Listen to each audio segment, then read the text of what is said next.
5 friends head out to rural Texas to visit the grave of a grandfather. On the way, they stumble across what appears to be a deserted house, only to discover something sinister within. Something armed with a chainsaw. This is from the 1974 movie The Texas Chain Saw Massacre. Warning: spoilers and creepy content ahead. The film opens on the date of August 18, 1973 by revealing that a cemetery in rural Texas has been vandalized. Several grave sites have been desecrated, the bodies dug up and arranged into bizarre sculptures. Sally Hardesty and her invalid, wheelchair-bound brother, Franklin, are concerned that their grandfather's grave may have been vandalized, so they travel to the site with 3 of their friends: Sally's boyfriend Jerry, her best friend Pam, and Pam's boyfriend Kirk. When they discover that the grave is intact, they decide to visit the old family homestead, which is now abandoned. Along the way, they pass a slaughterhouse, and Franklin describes how cattle used to be killed with a sledgehammer, and now they use an air gun. Shortly afterwards, they pick up a skinny, strange-looking hitchhiker who exhibits bizarre behavior. After inviting the group back to his house for dinner, an invitation they all decline, the hitchhiker takes a photo of Franklin with an instant Polaroid camera and demands a $2 payment for it.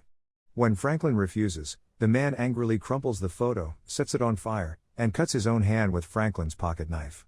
The guys manage to throw him out of the van, but not before he cuts Franklin with the knife, too. Before they can drive away, he smears blood on their van. Running low on fuel, they stop at a rural Gulf filling station, only to have the strange-looking old man who runs it tell them that the tanks are empty and that he's waiting for the gas tanker to show up. When the old man learns that their destination is the old Hardesty home, he advises the young people against going there by saying that the people who live around that area are not receptive to strangers. They buy some barbecue sandwiches from the old man and depart for the family home, which they finally arrive a short while later. While Sally and Pam go off to look through the abandoned house, Franklin finds it hard to get around the old place due to his wheelchair, and he is frustrated by the fun that the two couples seem to be having. Franklin gives Pam and Kirk directions to an old swimming hole that used to be nearby, but they find it completely dried up. Kirk hears the sound of a gas generator nearby and gets the idea to find out where it is and barter for some gasoline. Following the sound, they discover a large farmhouse surrounded by numerous abandoned vehicles, partially hidden by a large tarp. Kirk finds a human tooth on the front porch and frightens Pam with it. He gets no answer to a knock at the door, and he is lured inside by strange animal sounds. He goes into the house, and in the space of a few moments, an enormous heavy-set man in a weird mask, Gunnar Hansen, appears and murders him with a blow to the head via sledgehammer. The man, known as Leatherface due to his mask made out of a human face, drags the body into a back room. Pam becomes restless when Kirk does not return, and she goes into the house to look for him. She stumbles into a room that is filled with human and animal bones. A live chicken dangles in a small bird cage. Weird sculptures made out of human skulls hang from the ceiling.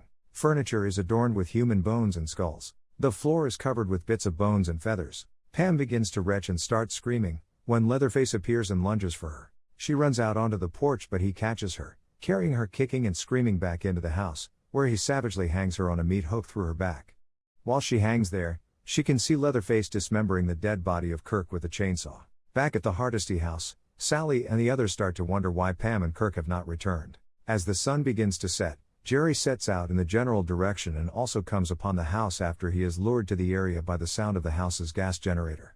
He is alerted by the blanket that Kirk left hanging on the front porch, and he goes into the house. After Jerry walks into the kitchen, he discovers Pam locked inside a large freezer, still alive but convulsing in near death. She lunges out of the freezer just as Leatherface appears and kills Jerry with a sledgehammer. He forces Pam's body back into the freezer and locks it again.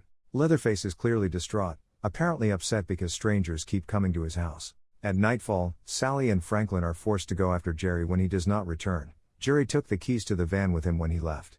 Franklin refuses to wait at the van and insists that Sally push his wheelchair along the unpaved path through the woods. Before they get to the house, they are attacked by Leatherface, who murders Franklin by ramming him in the chest with a chainsaw.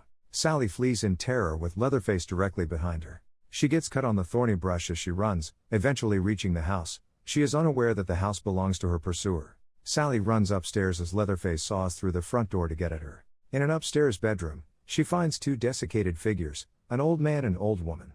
The woman is long dead, but the old man is still barely alive, hideously withered. Leatherface corners her on the second floor, so she leaps out a window and runs from the house again with him right behind her. Sally reaches the gas station and Leatherface disappears. The old man says he's going to take Sally to get help, and while he's gone, Sally notices the smoke pit where the barbecue is made. She stares at it in fascination. The old man returns and suddenly attacks Sally, who tries to defend herself with a kitchen knife. But the old man knocks the knife out of Sally's hand with a broom. The old man beats Sally unconscious with the broom, uses the knife to cut some twine to tie her up. He then puts a gunny sack over her head and forcing her into his pickup truck. He drives her back to the dreaded house, and along the way picks up the hitchhiker from earlier in the day. They all live there, along with Leatherface. They tie Sally to a chair inside the house and remove the bag from her head. She and the hitchhiker recognize one another and Sally screams in horror. The family torments her for the rest of the night, forcing her to sit at their table while they eat a meal that is obviously made up of human flesh. They bring Grandpa down from upstairs, the desiccated old man, and slice Sally's finger open, sticking it in the old man's mouth while he sucks her blood. They tell Sally that Grandpa used to work in the slaughterhouse and was the best with a sledgehammer there was. They decide to let Grandpa kill Sally and untie her, forcing her onto her knees and holding her head over a bucket while Grandpa makes several feeble attempts to hit her head with a hammer. The hitchhiker gets frustrated and makes a grab for the hammer to finish her off, and suddenly Sally breaks free. She hurls herself out a window again and lands outside just as dawn begins to break. The hitchhiker and Leatherface emerge from the house and chase Sally up to the road, the hitchhiker brandishing a knife and Leatherface waving the chainsaw. The hitchhiker very nearly catches her, grabbing for her and catching her hair over and over. A large semi drives by and the hitchhiker is caught off guard. The truck drives over him, killing him. The truck driver slows down and gets out of the rig to see what happened, only to be confronted by a screaming, bloodied Sally with Leatherface close behind, the chainsaw buzzing. He chases Sally and the truck driver to the other side of the cab, when the driver hurls a wrench at him and hits him in the side of the head.